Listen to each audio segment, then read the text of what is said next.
few other reasons too. For instance, again, clients. So as I said before, clients are the users are not security savvy, and so it's much easier to fool them in using social engineering type of attacks, right? So you can get them to visit some random website, and when you visit the random website, there is more of a chance of being compromised in that case. So regardless, you know, the underlying problem is memory error, and what we want to do is we want to try to understand what do we mean by a memory error, and how can one systematically approach the problem of defending against these types of errors.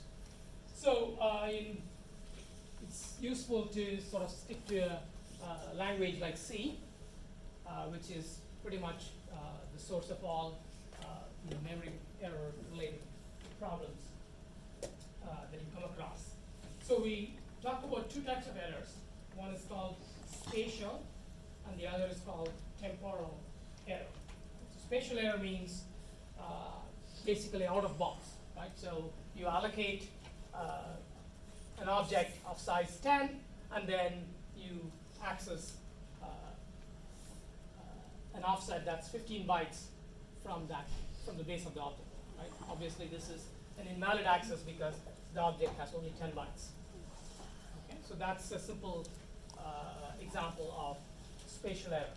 Temporal error means the error relates to time, right? So it's the access would have been legal at some point in time, but at the time when you actually do make the access is no longer valid.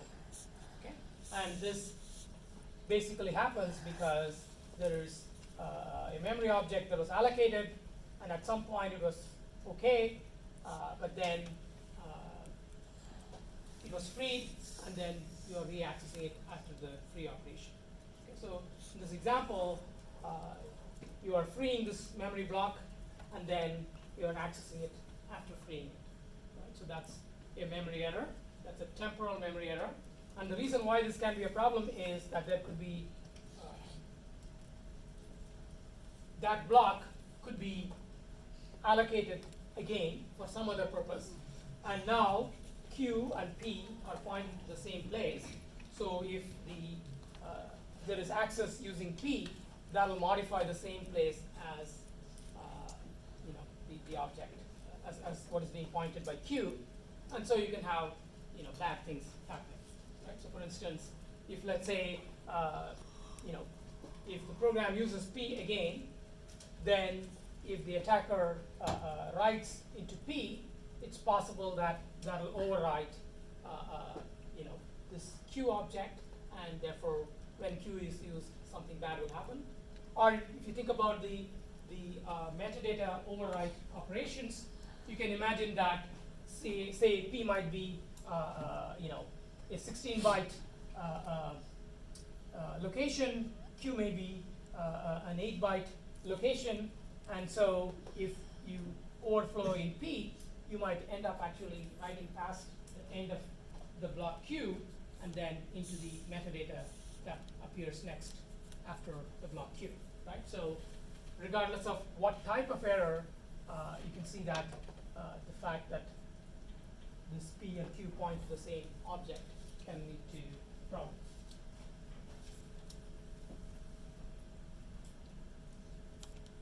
So very often, right, when programs behave in unpredictable ways and crash in unpredictable ways, it is usually because of a temporal memory error.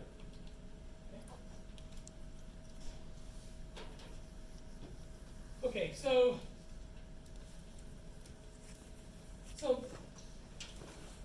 until recently, attackers primarily targeted only spatial errors because they are sort of easier to understand what will be the effect when a spatial error occurs, right? Because attackers find it easier to figure out the layout in memory of different objects, and then if you have an overflow, then past the end of one object, it's easier for them to figure out what object would be overwritten when this overflow happens. Whereas in the case of a temporal error, right, you aren't, while I had a simple example like this to make it easy to see where which two objects could be pointing, which two pointers could be pointing to the same object. In real programs, the place where the freed object is going to be allocated, it's unpredictable, and also just because you free it, this malloc may not return the same object. Right? There are a number of factors such as the size of the block being freed, the size of the new request, and other requests that might have taken place in the middle.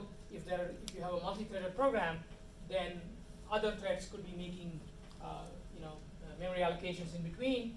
So because of all these reasons, it's a little bit harder to figure out how to exploit a temporal error.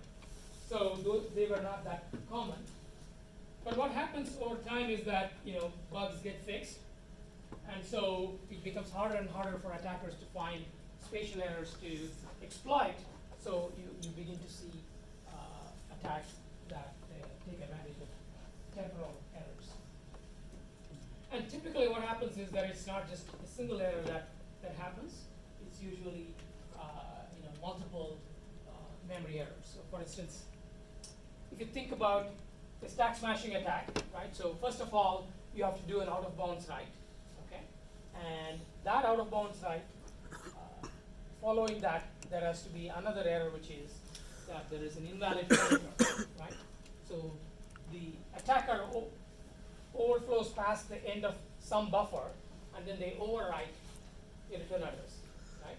Now the return address itself is an invalid pointer, and that invalid pointer or corrupted pointer is used, and that's yet another memory error. And so in general, attacks often involve 2 or 3 such errors. And just to make a point,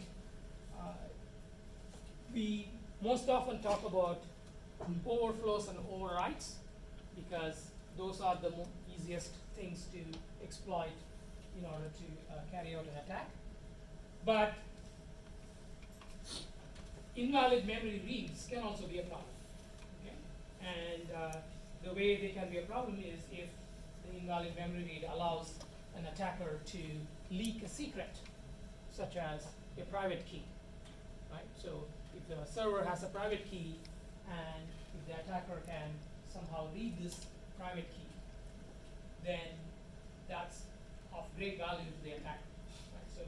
So reads can also be a problem. And how many of you have heard about Heartbleed? So now tell me, when did this happen?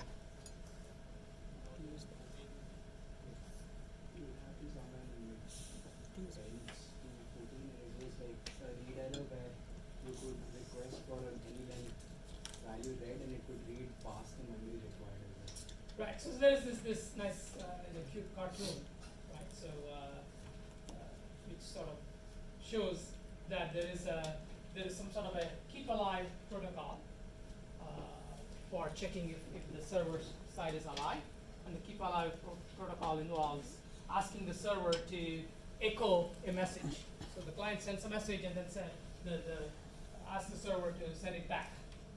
Okay, and so that's what happens. And the message consists of the client sends a message together with the length of the message. Okay. Now the problem is that obviously if you talk about correctly written clients, then the length will match the actual message that they send, right? So as it did in the last 2 examples, but if the client is an attacker, they don't have to stick to that, and then they could send a message that's very short and ask for the server to echo a very long message, and if the server doesn't check whether the message that it received was actually as long as the requested message length, it might end up simply going past the end of that buffer and transmitting numbers in memory at that point. Right? And you can imagine that, well, if you talk about a program, it might keep all kinds of things in its memory, and there is a chance that the data next to this message could be something sensitive, some kind of a password or a private key, and then that could be leaked. In general, it doesn't even have to be a private key, but something that is derived from the private key, which may allow an attacker to sort of reverse engineer a key based on getting a lot of this type of derived data. So the Heartbeat attack didn't really directly leak a secret, but it allowed the attacker to sniff a lot of the memory and then be able to ultimately break the underlying encryption. Right? So this is an attack on SSL, and the attacker was able to basically decrypt the message at the end. Okay, so in general, you may be not just be interested in memory corruption, but also memory leaks. Okay. Having said that, most of the exploit mitigations that we will talk about are going to target only the memory overrides. Okay. So because detecting memory invalid memory reads still remains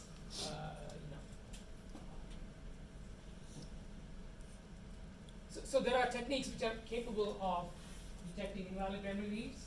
It's just that those techniques tend to have more of a performance cost and more of a compatibility cost, and so those are not frequently deployed. So if you think about, if you sort of forget the details and sort of say, okay, what can I do to deal with memory errors? Right? Then you can say there may be two broad ways to address the problem. The first one is I'm going to prevent the memory errors or memory corruption from taking place in the first instance. Right? So if the attacker tries to overflow a buffer, I'm going to detect that overflow and prevent the overflow. Right? So that should definitely work. Okay. Very often, this is not easy. There exist techniques to do this, but again, as I said, they impose somewhat higher performance and compatibility costs. The second strategy that's more commonly employed is something that just breaks the exploit, right? But doesn't really do much to whether the error happens or not. So you think about stack canaries, that's sort of a disruption mechanism, because what it does is it tries to, it doesn't prevent the overflow from taking place, right? So the memory, you can overwrite past the end of a buffer all you want, but then when the override doesn't have the intended impact. So the next steps of the attack or the exploit are broken. So this is the disruption technique, and this is where most of the currently deployed mechanisms are going to be in this disruption category rather than blocking the memory error. Okay? But we will talk about both classes of techniques. But as I said, since disruption is the more common technique, let's talk about that first.